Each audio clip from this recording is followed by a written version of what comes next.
ಆದರೆ ಉರುಳಿಹೋದ ವರ್ಷಗಳ ನಡುವೆ ನಮ್ಮ ಬದುಕಿನ ಜೀವನದ ಪಥದಲ್ಲಿ ಒಂದಷ್ಟು ಸ್ಥಾಯಿ ಹೆಜ್ಜೆ ಇಟ್ಟಂಥ ಸಾಧಕರುಗಳ, ಇಲ್ಲ ನೀವು ಪುರಾಣದಿಂದ ತೆಗೆದುಕೊಂಡ್ರೆ ಒಂದರ್ಥದ ರಾಕ್ಷಸ ಪರಂಪರೆಯ ಛಾಪುಗಳು ಅದು ಇದ್ದೇ ಇರುತ್ತದೆ. ಈಗಾಗಲೇ ಈ ಮಾತಿನಲ್ಲಿ ಬಂತು, ಶ್ರದ್ಧಾಂಜಲಿಯ ಸಭೆಯಲ್ಲಿ ಮಾತನಾಡುವಂಥ ಅನಿವಾರ್ಯ. ಆದರೆ ಶ್ರದ್ಧಾಂಜಲಿ ಸಮಾಜ ಗೌರವಿಸುವಂಥ ಇಂತಹ ಸೌಭಾಗ್ಯ ಮೊನ್ನೆ ನಾನು ಎಡನೀರಿನಲ್ಲಿ ಕಂಡೆ. ಒಂದು ಶ್ರೀಮಠದಲ್ಲಿ, ಒಂದು ಗುರುಮಠದಲ್ಲಿ ಇವತ್ತು ರಾಜರಾಜೇಶ್ವರಿ ಸನ್ನಿಧಿಯ ಆ ತಾಯಿಯ ನಡೆಯಲ್ಲಿ ಒಂದು ವ್ಯಕ್ತಿಗೆ, ಒಂದು ಗಾಯಕರಿಗೆ ಸಲ್ಲುವುದಿದ್ದರೆ ಅದು ಅವರ ಜೀವನದ ಸಾಧನೆಯ ಪರಮೋಚ್ಚ ನೆಲೆಯನ್ನು ಸಮಾಜ ಗೌರವಿಸುತ್ತದೆ ಅಂತ ಹೇಳುವಂಥದ್ದು. ಇಂತಹ ಗೌರವ ನಮಗೂ ಪ್ರಾಪ್ತಿಯಾಗಲಿ ಅಂತ ನಾವು ತಾಯಿ ಹತ್ರ ಕೇಳಿಕೊಳ್ಳುವಂಥದ್ದು, ಬೇರೆ ಏನಲ್ಲ. ಎಷ್ಟೇ ಆಗರ್ಭ ಶ್ರೀಮಂತರಿರ್ಬೋದು, ಎಷ್ಟೇ ಅಧಿಕಾರದ ಸ್ಥಾನ ಇರ್ಬೋದು, ತುಳುವಿನಲ್ಲಿ ಹೇಳ್ತಾರೆ ಬೇಡ, ಶಬ್ದ ಪ್ರಯೋಗಗಳೆಲ್ಲ ಬೇಡ. ಇಂಥ ಸೌಭಾಗ್ಯ ಬೇಕು ನಮಗೆ. ಒಳ್ಳೆಯ ವ್ಯಕ್ತಿಗಳ ಬಾಯಿಂದ ಇಂಥ ಮಾತು ಬರಬೇಕು, ಒಳ್ಳೆಯ ಸಂದೇಶ ಬರಬೇಕು. ಎಷ್ಟು ಚೆನ್ನಾದ ಸಂದೇಶಗಳು ನಮ್ಮ ಮುಖ್ಯೋಪಾಧ್ಯಾಯರಿಂದ ಮೊದಲುಗೊಂಡು ಜೊತೆಗೆ ಜೀವವನ್ನು ಸವಿಸಿದಂತಹ ಕಲಾವಿದರಿಂದ ಮೊದಲುಗೊಂಡು, ನಾನು ಹೆಸರು ಹೇಳಲಿಕ್ಕೆ ಹೋಗುವುದಿಲ್ಲ, ಅತ್ಯಂತ ಚಿಕಿತ್ಸಕ ಮನೋಭೂಮಿಕೆಯಿಂದ ಯಾವತ್ತೂ ಪೂರ್ಣವಾಗಿ ಸೂಕ್ಷ್ಮವಾಗಿ ಗಮನಿಸಿ ಸಮಾಜಕ್ಕೆ ಕೊಟ್ಟಿರುವಂತಹ ವಿಮರ್ಶಕರಿಂದ ಮೊದಲುಗೊಂಡು ದಾಖಲೀಕರಣ ಮಾಡ್ತಾ ಆ ಕಲಾ ಸೇವೆಯನ್ನು ಸಮಾಜಕ್ಕೆ ಮುಟ್ಟಿಸಿದಂಥ ಇನ್ನೋರ್ವ ಸಾಧಕರಿಂದ ಮೊದಲುಗೊಂಡು ಎಲ್ಲಕ್ಕಿಂತ ಸಂತೋಷಪಟ್ಟದ್ದು ಒಂದು ಗ್ರಾಮಾಂತರದಿಂದ ಒಂದು ಕಲಾ ವ್ಯವಸ್ಥೆಯಲ್ಲಿ ತೊಡಗಿಸಿಕೊಂಡಂಥ ಓರ್ವ ಕಲಾವಿದರ ತುಳಿನಲ್ಲಿ ಹೇಳ್ತಾರೆ ಎಡ್ಡೆ ಮಲಿಪು ಉಡಲ್ನ ಮಲಿಪು ಅಂತ. ಆ ಉಡಲ್ನ ಮಲಿಪಿನಿಂದ ಮೊದಲುಗೊಂಡು ಮತ್ತು ನಮಗೂ ಅನ್ವಯವಾಗುವಂತೆ ಕೇವಲ ಕಲಾವಿದರಿಗೆಲ್ಲ ಎಚ್ಚರಿಕೆಯ ಗಂಟೆಗೆ ಬೀಸಿ ನಮಗೆ ಆ ತಾಯಿಯ ನಡೆಯಲ್ಲಿ ಸ್ತುತಿಸಿದ್ರಲ್ಲ, ಸ್ತುತಿ ಪಾಠ ಗೌರವಾನ್ವಿತರಿಗೆ ಮೊದಲುಗೊಂಡು ಇದು ಎಲ್ಲರಿಗೂ ಬೇಕಾದ ಬಂಧುಗಳೇ. ಆರಂಭದಲ್ಲಿ ವೇದಜ್ಞರಿಂದ ಅವರು ನಿಜ ಅರ್ಥದ ಒಂದು ಗೌರವಾರ್ಪಣೆ ಎನಿಸಲಿಲ್ಲ. ನಾನು ಇಷ್ಟೇ ಹೇಳಿಕೆ ಬಯಸುವಂಥದ್ದು, ಈ ಕೊಳಲಿ ಅಂತ ಹೇಳುವಂಥದ್ದು ಇದೊಂದು ವಿಶೇಷವಾದಂಥ ಜಾಗ. ಎಲ್ಲ ಕಡೆಯಲ್ಲಿ ವಿಶೇಷತೆಗಳಿವೆ. ಕನ್ನಡ ಸಾರಸ್ವತ ಲೋಕದಲ್ಲಿ ನಾನೊಬ್ಬ ಇಂಜಿನಿಯರಿಂಗ್ ವಿದ್ಯಾರ್ಥಿ. ನಾನೇನು ತುಂಬ ಯಕ್ಷಗಾನ, ತುಂಬ ಪುರಾಣ ಜ್ಞಾನ, ಇದು ನಂತರದ ಬದುಕಿನಲ್ಲಿ ಭಗವಂತ ನನಗೆ ಅನುಗ್ರಹಿಸಿದ್ರು. ವೇದವರ್ಷಿಗಳಂತವರ ಸಂಸಾರ ಇರ್ಬೋದು, ಇಲ್ಲ ಪೂಜ್ಯ ಹೆಗಡೆಯವರಂತವರ ಒಂದು ಅಭಿಮಾನದ ಒಂದು ಆ ಸಾಮೀಪ್ಯ ಇರ್ಬೋದು, ಅಥವಾ ಇಂಥದ್ದೆಲ್ಲ ಪುನೋದವರವರ ಸಾಹಿತ್ಯದ ವ್ಯವಸ್ಥೆಗೆ ದೂಡಿದರೆ ಈ ದಿನವರು ನೀರ್ಪಾಯಿಯವರು ಗುರುಗಳಾಗಿ ನನಗೆ ಈ ಪಥದಲ್ಲಿ ಮುಂದಕ್ಕೆ ಹೋಗುವಂತೆ ಮಾಡಿದರು. ಹೇಳ್ತಿದ್ದಂಥ ಮಾತು ಈ ದಿನವರು ಕಲ್ಬುರ್ರೆ ಸಾಹಿತ್ಯ ಅಂದರೆ ಕಮಲ ವಿಮಲ ಜಗಜ ವರಜ ಬನ್ನಿ ಬಲಾಲಿ ಬರೆಯುವಂಥ ಕವನಗಳ ಅದು ಮಾತ್ರಲ್ಲ, ಸಾಹಿತ್ಯ ಅಂದರೆ ಬದುಕಿನ ಎಲ್ಲರಲ್ಲೂ ಕೊಡುವಂಥ. ಹಾಗಾಗಿ ನಾವು ನಮ್ಮ ಸಾಹಿತ್ಯದ ಓಟದಲ್ಲಿ ಸುಬ್ರಹ್ಮಣ್ಯದ ಬೀಡಿನಲ್ಲಿ ರಥ ಕಟ್ಟುವವನನ್ನು ನಾವು ರಾಜ್ಯೋತ್ಸವ ಪ್ರಶಸ್ತಿಯನ್ನು ಕೊಟ್ಟಿದ್ದೇವೆ. ಒಬ್ಬ ಅಡಿಗೆ ಮಾಡುವ ಬಾಣಸಿಗರಿಗೂ ರಾಜ್ಯೋತ್ಸವ ಪ್ರಶಸ್ತಿಯನ್ನು ಕೊಟ್ಟಿದ್ದೇವೆ. ಬದುಕಿನ ಎಲ್ಲ ರಂಗಗಳ ಭಾಗ. ಅದರೊಳಗೆ ಇವತ್ತು ಮೌಲ್ಯ ಶಿಕ್ಷಣ ಅಂತ ಒಟ್ಟೊಡಿತೇವಲ್ಲ.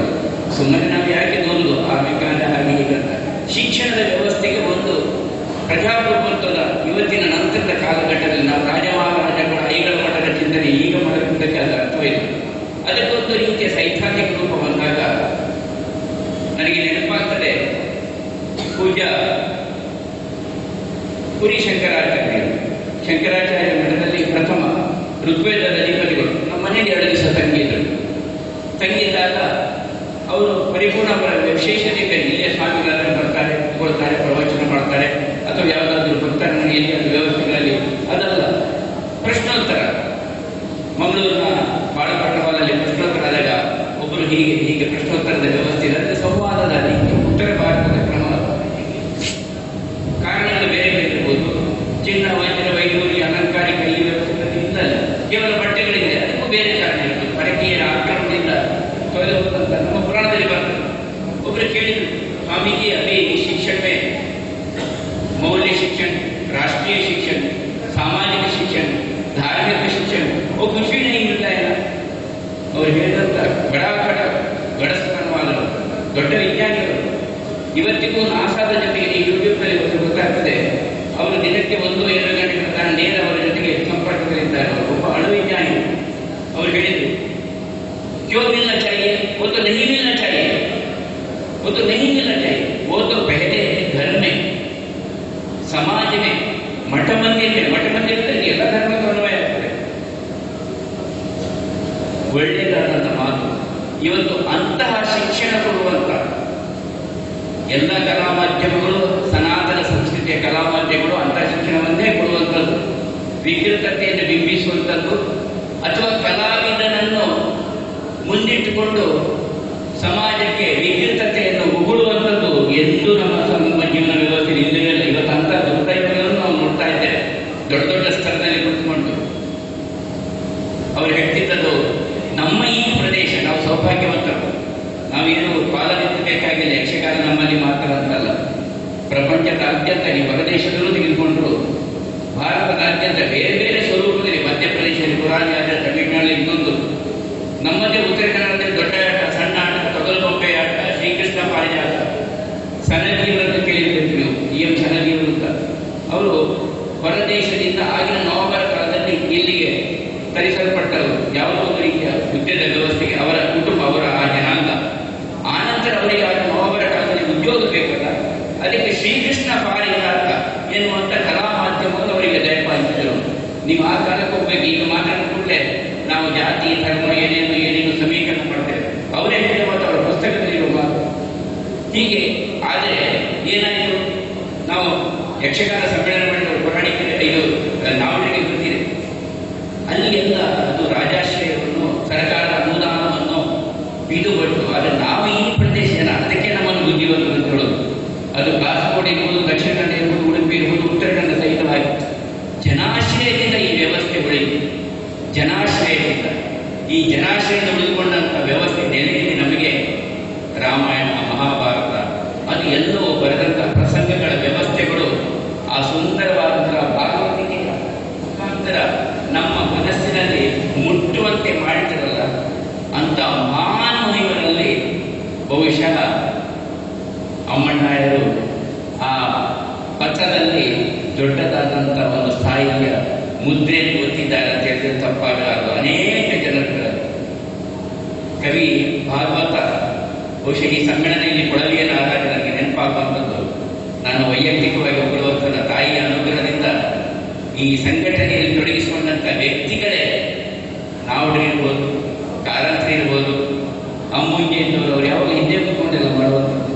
ಹೀಗೆ ಅವರ ಈ ತಂಡ ಇದೆ ಅಲ್ಲ, ಇದು ಏನನ್ನು ಮಾಡಬಲ್ಲದು ಅಂತ ಹೇಳುವಂಥದ್ದು ಸಾಬೀತುಪಡಿಸಿದೆ. ಅನೇಕ ಇಲ್ಲಿಯ ಊರಿನ ಹಿರಿಯರುಗಳನ್ನು, ಗುತ್ತುಬರ್ಗಿಯವರನ್ನು, ಊರಿನ ಪ್ರಮುಖರನ್ನು ಎಲ್ಲರನ್ನೂ ಒಳಗೊಂಡಂತೆ ಅದಕ್ಕೆ ಸಾಕ್ಷಿ ಇಲ್ಲಿ ನಡೆದಂಥ ಬ್ರಹ್ಮಕಲಶ. ಒಂದರ್ಥದ ವೈಕುಂಠದ ಸೃಷ್ಟಿ ಮಾಡಿದೆ, ಸಂಭ್ರಮವನ್ನು ತಂದಿತ್ತು. ಆ ಸಂಭ್ರಮದ ವ್ಯವಸ್ಥೆಗಳಲ್ಲಿ ಯಕ್ಷಗಾನಕ್ಕೆ ಪ್ರಧಾನವಾದಂಥ ಭೂಮಿಕೆಯನ್ನು ನೀಡಿದೆ ಅಂತ ಹೇಳಿದ್ರೆ ಅದು ಈ ನಾಡಿನ ಸುಸಂಸ್ಕೃತಿಯ ಒಂದು ದರ್ಪಣ ಅಂತ ಹೇಳಿದ್ರೆ ತಪ್ಪಾಗಲಾರದು. ನಮ್ಮೆಲ್ಲರ ಮನಸ್ಸು ಹಾಗಿದೆ, ನಮ್ಮಲ್ಲಿ ವಿಕೃತತೆಗಳು ಓಡುವುದಿಲ್ಲ. ಒಬ್ಬ ಕಲಾವಿದ ನಾವು ಪಕ್ಕದಲ್ಲಿ ಮಾತಾಡ್ತಿದ್ರು, ಅದು ಯಾವುದೇ ಒಂದು ನಾಟಕ ರಂಗ ಯಾವುದು ಕಲಾವಿದ ವೇದಿಕೆ ಮೇಲೆ ಬಂದಾಗ ನಮಗೆ ಆತ ಆ ಪಾತ್ರ ಚಿತ್ರಣದ ನ್ಯಾಯವನ್ನು ನಮಗೆ ಒದಗಿಸ್ತಾನೆ. ನನಗೆ ಆತ ರಾಮನಾಗಿದ್ದರೆ ರಾಮನಾಗಿಯೇ ಕಾಣ್ತಾನೆ, ರಾವಣನಾಗಿದ್ದರೆ ರಾವಣನಾಗಿಯೇ ಕಾಣ್ತಾನೆ. ಉಡುಪಿಯಲ್ಲಿ ರಾಜಾಂಗಣದಲ್ಲಿ ಒಂದು ಬಾರಿ ಶ್ರೀನಿಯವರ ಪಾತ್ರದ ವ್ಯವಸ್ಥೆಗಳಲ್ಲಿ ಬೇಜಾವರ್ಷಗಳು ಎದುರುಗಡೆ ಕುತ್ಕೊಂಡಿದ್ರು ಹಿರಿಯರು. ಅವರು ಕುತ್ಕೊಳ್ಳುವ ಗೊತ್ತಿದೆ ಅಲ್ಲ, ಹೀಗೆ ದುಡಿಸ್ತಾರೆ, ನಾವು ನೋಡೋವರಿಗೆ ಅವ್ರು ನಿದ್ರೆ ಮಾಡ್ತಾ ಇದ್ದಾರೆ ಅಂತ. ಆದರೆ ಅವರ ಗ್ರಹಿಕೆ ಹೆಬ್ಬಾರವರಿಗೆ ಗೊತ್ತಿಲ್ಲ, ಅವರ ಬಗ್ಗೆ ಸಂಸ್ಥೆ ಬಹಳ ಚೆನ್ನಾಗಿ ಮಾತಾಡ್ತಾರೆ. ಅವ್ರು ಹೇಳಿದ್ರು ಕಡೆಯ ಶ್ರೇಣಿಯವರು ಕರೆದು, ಶ್ರೇಣಿಯವರೇ, ರಾವಣನನ್ನೇ ನೀವು ದೇವರು ಮಾಡಿದ್ರೆ ಅಂದರೆ ಆ ಪಾತ್ರದ ತನ್ಮಯತೆ ಅಷ್ಟು ಕಲಾವಿದನಲ್ಲಿ ನಾವು ರಾವಣನನ್ನೇ ನೋಡ್ತೇವೆ, ನಾವು ರಾಮನನ್ನೇ ನೋಡ್ತೇವೆ, ಲಕ್ಷ್ಮಣನನ್ನೇ ನೋಡ್ತೇವೆ, ಶಬರಿಯನ್ನೇ ನೋಡ್ತೇವೆ. ಈ ತರಹದ ಕಲಾವಿದ, ಅದರ ವೈಯಕ್ತಿಕ ಜೀವನ ನಮಗೆ ಅವಶ್ಯಕತೆ ಇಲ್ಲ. ವೈಯಕ್ತಿಕ ಈ ಬಿಳಿ ಅಂಗಿಯಲ್ಲಿ ಕಪ್ಪು ಕಲೆಗಳು ತುಂಬ ಇರುವುದು,